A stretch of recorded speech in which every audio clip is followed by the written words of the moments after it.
Welcome to this week's episode of Behind the Poem. Today I'm going to share a poem I wrote in May 2020, according to the info in the Word document.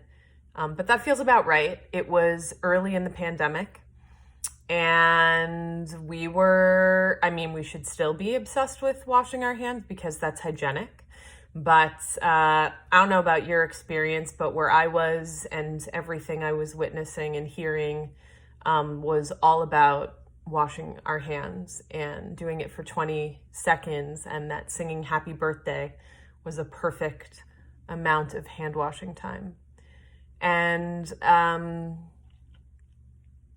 it made me think of this moment I experienced with a man when I was right out of college, and this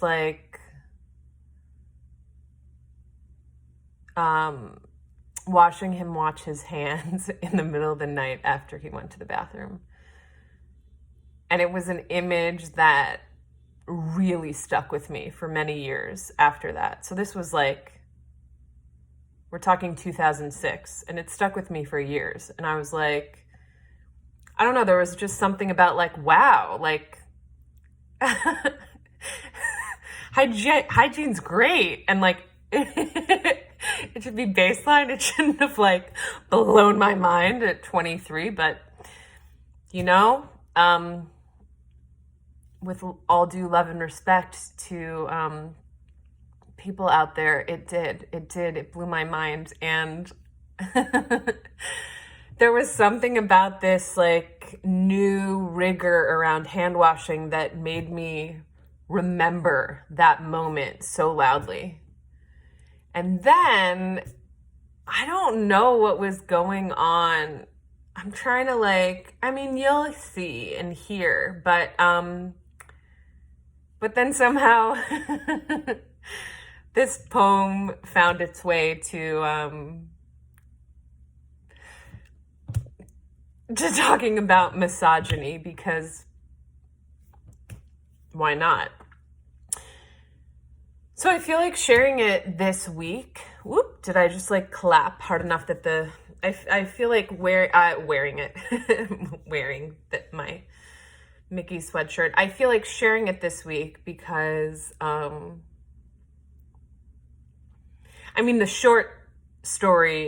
the short version is that I received 2 unsolicited dick pics within the span of 6 weeks. And after the first batch, I was okay, never again will this happen to me.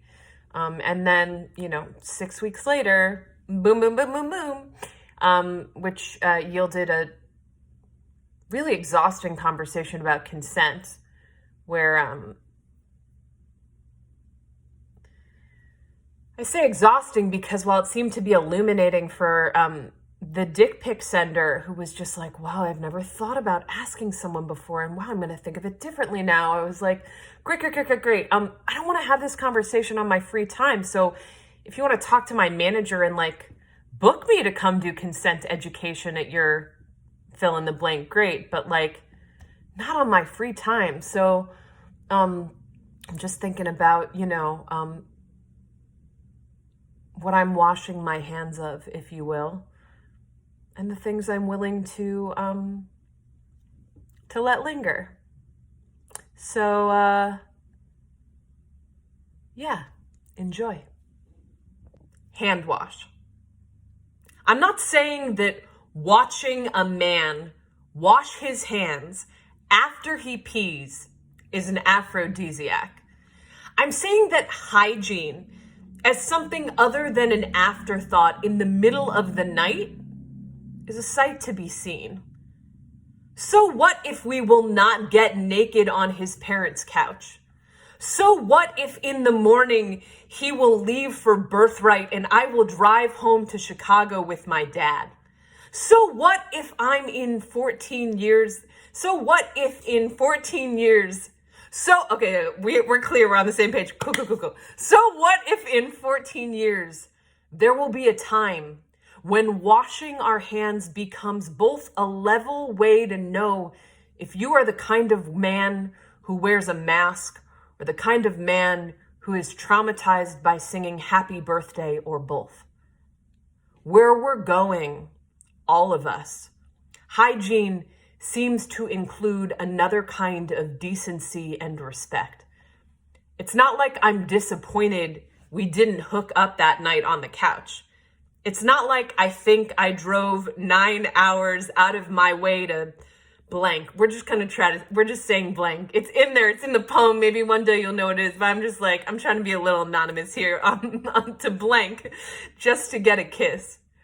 The version of myself that seemed to orient my life to suckle at the palms of a man's request, drive through blank on your way home, like it was a governmental credo I had to obey, is not the same woman who lathers up her hands with soap and counts to 10, 15, 20, until the suds fall down the drain. Here's the secret. I am hygienic, but I never made the lathering last before the now. Yes, I washed my hands. Yes, I always used soap, but I didn't always scrub between my fingers, deepening the stretch. Now I look for the men in the crevices of my fingerprints. I scrub every last trace of misogyny from the imprints of my skin. I read my palm. Long life, it says. Deep, requited love. Thank you so much for tuning in. Whoa, I was really just trying to spill some of the tea, but not all of it. But here we are. You too could end up in a poem. That's how it works. If you have any questions, comments below. But you know what not to do. You know the non-negotiable of what not to do. Thank you. Happy Friday. Shabbat Shalom.